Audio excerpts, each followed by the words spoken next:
Good morning to all of you. मेरा नाम है अखिलेश और आपका स्वागत है आपके अपने चैनल जिसका नाम है द रीजनेबल कमेंट्री। हम लोग देख रहे हैं बवाल सवाल सीरीज जिसमें आपका एक बेहद ही महत्वपूर्ण क्वेश्चन आपके सामने है। कहा यह जा रहा है किसी आयत की लंबाई 3 सेंटीमीटर और चौड़ाई 2 सेंटीमीटर बढ़ाने पर उसका क्षेत्रफल 67 वर्ग सेंटीमीटर बढ़ जाता है। लंबाई चौड़ाई कुछ नहीं पता है, ना ही क्षेत्रफल पता है, सिर्फ आपको ये बोला गया कि ये लंबाई बढ़ जाती है, चौड़ाई बढ़ जाती है तो क्षेत्रफल बढ़ जाती है, ऐसा ऐसा कुछ है। तो हमने क्या किया, लंबाई को हमने मान लिया है x, चौड़ाई को हमने मान लिया है y, तो क्षेत्रफल आपको पता है लंबाई गुने चौड़ाई मतलब x गुने y, तो क्षेत्रफल इसका हो जाएगा xy।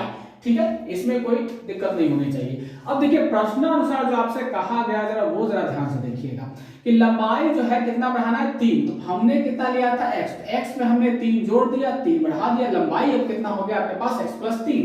ठीक उसी तरीके से चौड़ाई आपके पास कितना था y, चौड़ाई में बोला है 2 बढ़ाने के लिए, तो हमने y में 2 जोड़ दिया। तो इस तरीके से हमने लंबाई और चौड़ाई दोनों हमने बढ़ा दिया। लेकिन इनके बढ़ाने से क्या होता है कि जो इसका जो क्षेत्रफल है वो भी 67 वर्ग सेंटीमीटर से बढ़ जाता है। तो क्षेत्रफल के लिए आपका फॉर्मूला क्या होता है, लंबाई गुने चौड़ाई। तो लंबाई गुने चौड़ाई, वही हमें यहाँ लंबाई गुने चौड़ाई, देखिए कुछ नहीं मतलब यहाँ पे गुना है ना ब्रैकेट में, तो लंबाई गुने चौड़ाई हमने ये क्षेत्रफल लिख दिया। और क्षेत्रफल पहले से आपके पास कितना था, xy था। क्षेत्रफल में आपका बोला था कितना 67 बढ़ जाता है, तो 67 हमने क्या किया, बढ़ा दिया, ऐड कर दिया, बस यही है। देखिए लंबाई गुने चौड़ाई, तो ये हो गया लंबाई चौड़ाई, क्षेत्रफल ये था आपका x + y और क्षेत्रफल में भी बोला था 67 बढ़ गया तो हमने इसको बढ़ा दिया। अब यहाँ पर सिर्फ और सिर्फ आपको गुना करना। देखिए x को पहले आप y से करिए तो xy, फिर x को आप 2 के साथ करिए तो आपका 2x प्लस में रहेगा, फिर 3 को आप करिएगा y के साथ तो प्लस 3y, फिर 3 को आप 2 के साथ करिएगा तो 3 दूना 6। और ये तो आपका जस का तस जैसा है उसको वैसा ही यहाँ पे रहने दीजिए। x और y को आप एक साथ रखिए, 2x + 3y, इसको हमने यहीं पर रखा है, बाकी इन दोनों को इक्वल को उस तरफ हमने फेंक दिया है। तो पहले ये है उसको आप डिट्टो सेम टू सेम लिख दीजिए, x + y + 67।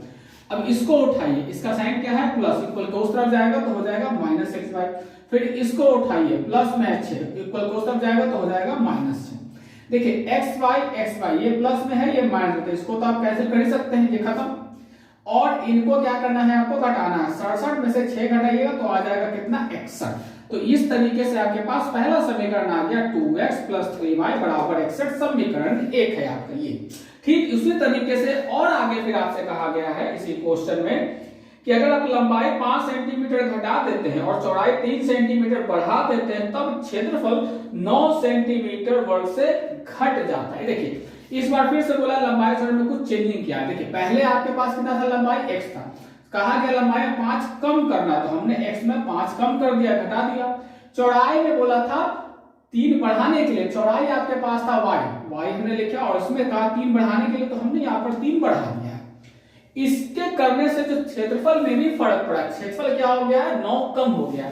तो क्षेत्रफल का पहले फॉर्मूला लिखे, लंबाई गुना चौड़ाई, लंबाई ये रहा, चौड़ाई ये रहा, हमने लिखा लंबाई गुने चौड़ाई। इससे क्या हुआ, क्षेत्रफल कितना कमा हुआ है, 9, क्षेत्रफल 9 कम गया। पहले से कितना था क्षेत्रफल आपके पास, xy, हमने xy लिखा, 9 कम गया है मतलब माइनस हम 9 कर सकते हैं। अब यहाँ पर से डिट्टो वही काम जो हमने यहाँ पे किया था, पहले x को करेंगे y के साथ तो हो जाएगा xy, फिर x को करेंगे 3 के साथ तो हो जाएगा +3x, फिर -5 को y के साथ करेंगे तो -5y, फिर -5 को +3 के साथ करेंगे तो प्लस माइनस और 5 3 15, ऐसा हो गया।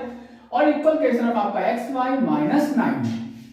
फिर से वही काम, x और y को आप पहले एक साथ रखें, ये रहा x और y हमने यही रखा है, बाकी इसको और इसको इक्वल को उस तरफ हमने फेंका है। पहले xy -9 है, पहले उसको लिख लीजिए। x + y का साइन क्या है, प्लस, इक्वल के उस तरफ जाएगा तो हो जाएगा -xy। यहाँ पे देखिएगा तो -15 है, इक्वल के उस तरफ जाएगा तो हो जाएगा आपका +15। यहाँ पर से देखिए x + y प्लस में है, x + y माइनस में घटेगा तो रिजल्ट आपका 0 हो जाएगा। यहाँ पे आपके पास बचा 3x - 5y और इक्वल के इस तरफ देखिए एक है आपके पास -9 और एक है आपके पास +15, प्लस माइनस मतलब आपको घटाना है, तो घटाइएगा तो 15 में से 9 जाएगा, बचेगा 6। दोनों में बड़ा है आपका 15, तो 15 का साइन प्लस है तो 6 का साइन आपको प्लस ही रखना है, बस यही काम था। इक्वेशन 1 हम पहले ला चुके हैं, यहाँ पे है, और इक्वेशन 2 भी देखिए अब हम लेकर आ गए हैं। अब दोनों इक्वेशन बिल्कुल पहले वाला ही कहानी है, दोनों इक्वेशन को लिखिए, सॉल्व करिए, आंसर लगाइए। देखिए पहला इक्वेशन हमने यहाँ पर रख दिया, दूसरा इक्वेशन हमने यहाँ पर रख दिया। मेरा मन है y को काटने का, क्योंकि y का साइन अलग अलग है तो इसको काटने में ज्यादा परेशानी नहीं होगी। तो y का देखिए यहाँ पर क्या है, नंबर 5 है, 5 में हमने कर दिया इक्वेशन 1 से गुना। यहाँ पे y के साथ क्या है, 3 है, हमने 3 के साथ हमने कर दिया समीकरण 2 में गुना। तो 5 में सब से गुना करिए, 5 को करेंगे हम 2 से तो 5 गुना 10x, 5 को करेंगे 3 से तो 5 3 15 भाई, और 5 को करेंगे हम 61 से तो आ जाएगा आपका 305। ठीक उसी तरीके से 3 में सब से गुना करिए, 3 तिहाई 9x माइनस का माइनस, 3 बचे 15 भाई, और ये हो गया आपका 6 3 18।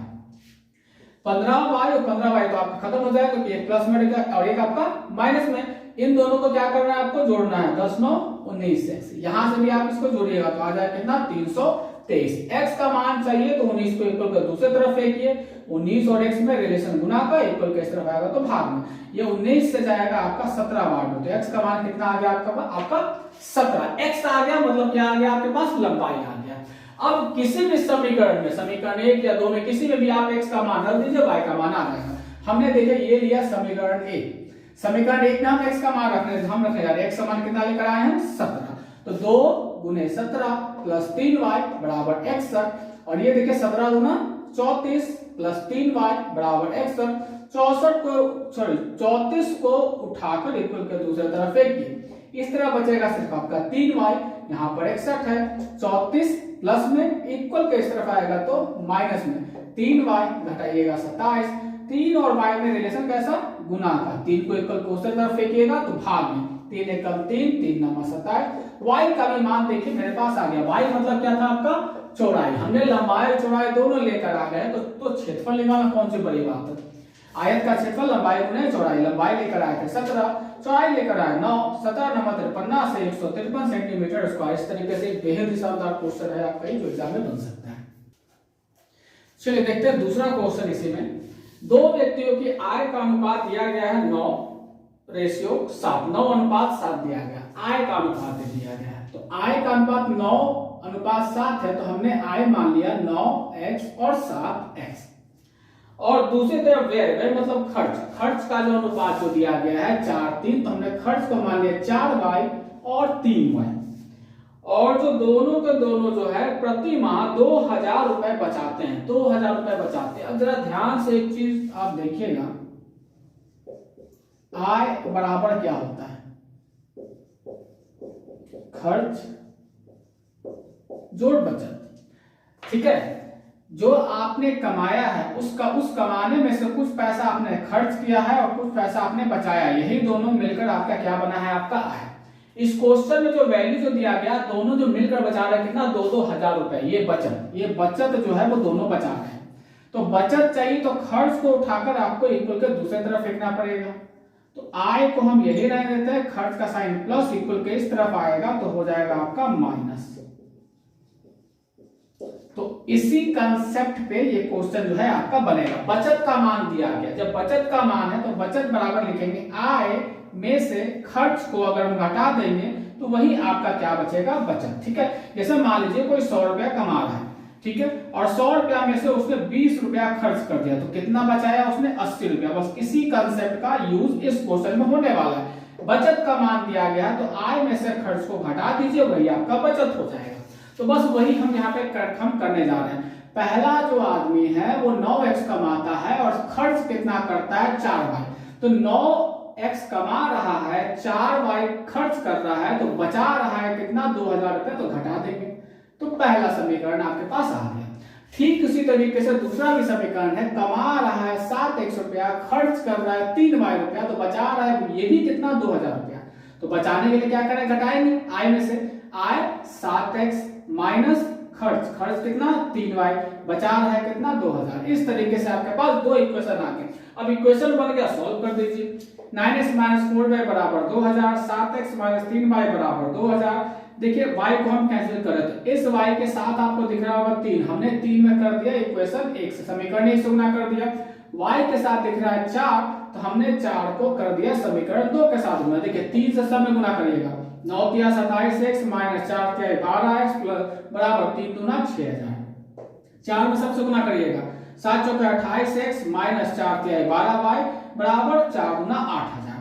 यहाँ देखिए साइन चेंज करिएगा क्योंकि आपको इसको कैंसिल करना है, लेकिन साइन दोनों का देखिए सेम है, तो हम इसको घटाएंगे, घटाने के लिए साइन सबका चेंज कर देंगे। 28x का साइन प्लस में है माइनस में, 12y का साइन माइनस में है प्लस में, 8000 का साइन प्लस में है तो माइनस में है। अब इन दोनों को आप कैंसिल कर सकते हैं। तो देखिए 27 में से 28 जाएगा, कितना बचेगा 1x। 1x लिखिए ना लिखिए कोई फर्क नहीं पड़ेगा, तो हमने केवल लिखा x। बड़ा आपका 28 है तो 28 के साथ माइनस है तो इसके भी साथ आप माइनस ही साइन दीजिएगा, ये बहुत जरूरी, बहुत ध्यान से आप समझिएगा।